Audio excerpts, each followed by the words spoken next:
बच्चों, आप लोग सभी कैसे हो? आशा करते सभी अच्छे हैं। तो आज मैं आप लोगों का ये जो चैप्टर 8 का बाबा आमटे का नेक्स्ट क्लास लेने जा रही हूँ। तो इसके पहले मैंने आप लोग का बाबा आमटे के बारे में बताया था कि वे किस तरह से एक समाज सेवी थे और उनका पूरा जीवन समाज के दिन दुखियों की और पीड़ित लोगों की सेवा करने में व्यतीत हुआ है। तो आज मैं आपको आज बाकी का पोर्शन पढ़ाने जा रही हूँ। तो आज मैं आप लोग को पेज नंबर 57 पढ़ाने जा रही हूँ।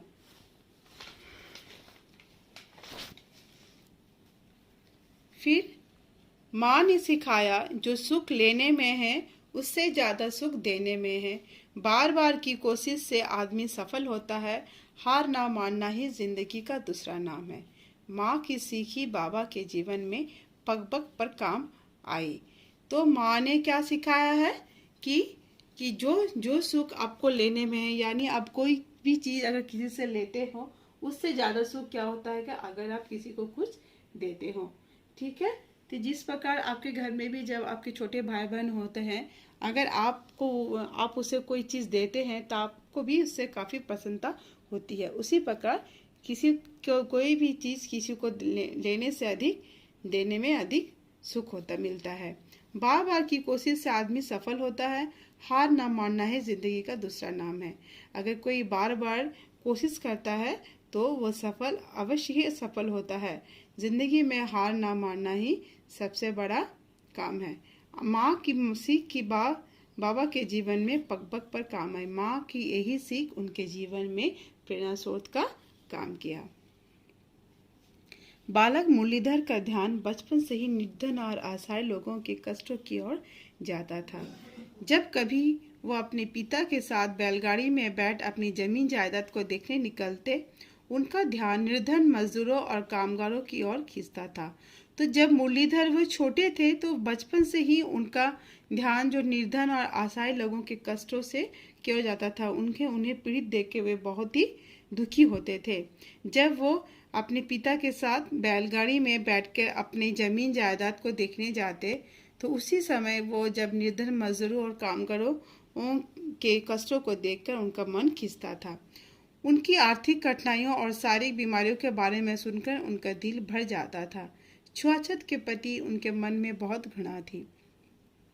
तो इन लोगों की जो आर्थिक कठिनाई थी या फिर वो शारीरिक रूप से जो बीमार थे, इन सभी को देखकर और सुनकर उनका दिल बहुत ही भर आता था। और वो जो छुआछूत से वो काफ़ी घृणा करते थे। जो व्यक्ति छुआछूत करते थे तो उनसे वो घृणा करते थे। उनके स्वभाव की दूसरी विशेषता थी प्रकृति से प्यार। पेड़ पौधों, जंगलों, नदियों और पशु पक्षियों के प्रति उनका अगाध प्यार था। उनका सरल स्वभाव, सच्चाई, स्वतंत्रता, प्रिय जीवन मुरलीधर को विशेष रूप से आकृष्ट करता था। तो इस प्रकार से वो और क्या उनमें और क्या एक सबसे बड़ी विशेषता और क्या थी, वह प्रकृति से प्रेमी थे और प्रकृति से वे काफ़ी प्यार करते थे। पेड़ पौधों, जंगलों, नदियों और पशु पक्षियों के प्रति उनका बहुत ही प्यार था।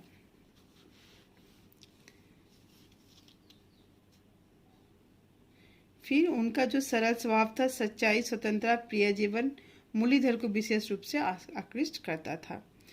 युवा अवस्था में मुरलीधर पर महात्मा गांधी का बहुत प्रभाव पड़ा। वे हर समय सेवा कार्य के लिए तत्पर रहते। स्वतंत्रता संग्राम में वे 2 बार जेल भी गए। वे सच्चे अर्थों में गांधी जी का अनुयायी बन गए थे। बापू ने उन्हें अभय साधक कहकर पुकारा था। तो जब वो युवावस्था में थे तो वो जो मुरलीधर महात्मा गांधी का बहुत बड़ा प्रभाव पड़ा है। उनके नियमों का और उनके आदर्शों पर वो चलते रहे। वे हर समय सेवा कार्य के लिए तत्पर रहते थे। वो हमेशा ही सेवा कार्य के लिए अग्रसर होते थे, वो आगे आते थे। स्वतंत्रता संग्राम में 2 बार जेल भी गए। वो इसी से स्वतंत्रता संग्राम में वे जेल भी गए थे और वे गांधी जी के अनुयायी थे और बापू उन्हें क्या करके पुकारते थे, अभय साधक। उन्होंने कानून की परीक्षा उत्तीर्ण की और कुछ समय तक वकालत भी की, पर उनका मन केवल आजीविका कमाने में नहीं लगा। उन्होंने सोच लिया था कि उनका जीवन किसी बड़े कार्य के लिए अर्पित होना चाहिए। तो वे कानून की परीक्षा पास की और उसकी वकालत भी की। वो कुछ समय तक वकालत का भी काम किया, पर उनका मन तो सिर्फ अपना आजीविका कमाने में नहीं लगा, वो सिर्फ नौकरी नहीं करना चाहते थे, उन्होंने सोच लिया था वो किसी बड़ा काम भी करेंगे। यह कार्य था गरीब दुखियों की सेवा, भयानक रोगों से पीड़ित व्यक्तियों को सहारा देना तथा उनमें आत्मसम्मान जगाना। इस काम में उनकी सहायता की उनकी पत्नी श्रीमती साधना आमटे ने। उन्हें आनंद वन में सभी प्यार से ताई कहते थे। उन्होंने अपने त्याग, तपस्या और सेवा भाव से मुरलीधर के सपनों को साकार करने में बहुत सहायता दी। तो उनका और क्या क्या था, गरीब दुखियों की सेवा करना और भयानक रोग से पीड़ित व्यक्तियों को, जो गरीब दुखी थे उनकी सहायता करते थे। भयानक रोग जैसे कुष्ठ रोग, जैसे कोई बड़ी रोग से अगर कोई पीड़ित रहते थे तो उनका चिकित्सा करना और उनमें आत्मसम्मान जगाना। और इसी काम में उनकी पत्नी जो साधना आमटे थे, उन्होंने काफ़ी उनकी सहायता की और उन्हें आनंद वन में सभी ताई कहते थे। उन्होंने अपनी त्याग, तपस्या, सेवा भाव से मुरलीधर के सपनों को साकार किया, उनके सपनों को साकार किया। तो आज मैं आप लोग को यहीं तक पढ़ाती हूँ। तो आप लोग देख रहे हैं तो किस तरह से मुरलीधर ने अपने जीवन में उन्होंने वकालत की परीक्षा पास की। उनके परीक्षा पास करने के बाद भी जब वकालत की नौकरी करके उन्होंने उसे भी छोड़ दिया और अपना जीवन दीन दुखियों के लिए समर्पित कर दिया। तो बाकी का जो पाठ है मैं आप लोगों को नेक्स्ट क्लास में पढ़ाऊंगी। तो आज तो ये दो जीवन मूल्य जो मैंने आपको उससे पहले भी बताया है, तो इसमें क्या क्या, दीन दुखियों की सेवा करना। तो जो बाबा आमटे का जो जीवन है वो दीन दुखियों की सेवा करने में ही व्यतीत हुआ है। तो वे अपना सारा जीवन इन दीन दुखियों और पीड़ित लोगों की सेवा करते रहे। त्याग, समर्पण का भाव। तो उन्होंने त्याग का अर्थ क्या है, उन्हें वे कानून की परीक्षा पास करके उन्होंने वकालत भी की थी, लेकिन उन्होंने अपनी नौकरी छोड़कर क्या किए, गरीब और दीन दुखियों की सेवा करने में ही उन्हें अधिक आनंद मिलता था। तो अब मैं आप लोग को कुछ शब्दों के अर्थ बताने जा रही हूँ। मैं शब्दार्थ।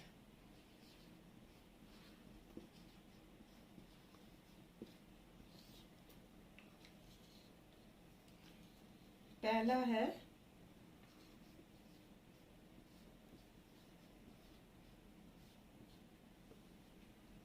पग पग।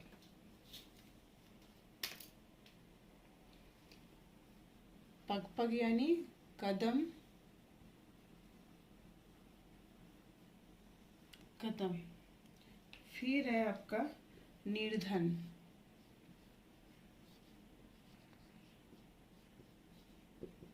निर्धन यानी गरीब।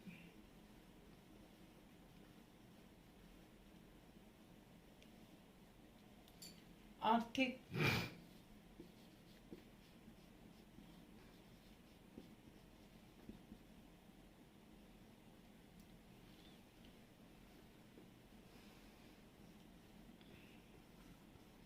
धन।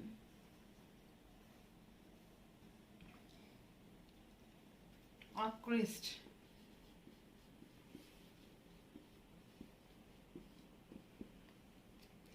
खींचना।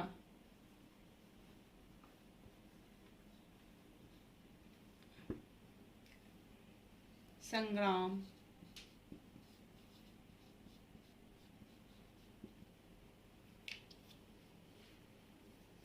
युद्ध।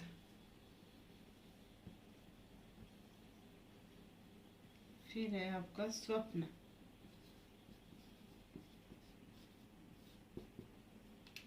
सपना। तो ये कुछ शब्दार्थ है। ठीक है। पहला है पग पग, कदम कदम और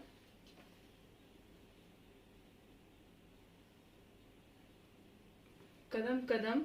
फिर दूसरा है निर्धन, गरीब, आर्थिक, धन संबंधी, आकृष्ट, खींचना, संग्राम, युद्ध, स्वप्न, सपना।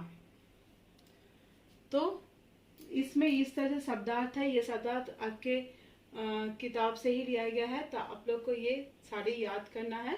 तो आज मैं आप लोगों को ये अपना क्लास समाप्त करती हूँ। आशा करती हूँ आप लोग को ये यहाँ तक आपको समझ में आ गया है। आज का क्लास यहीं समाप्त करती हूँ। धन्यवाद।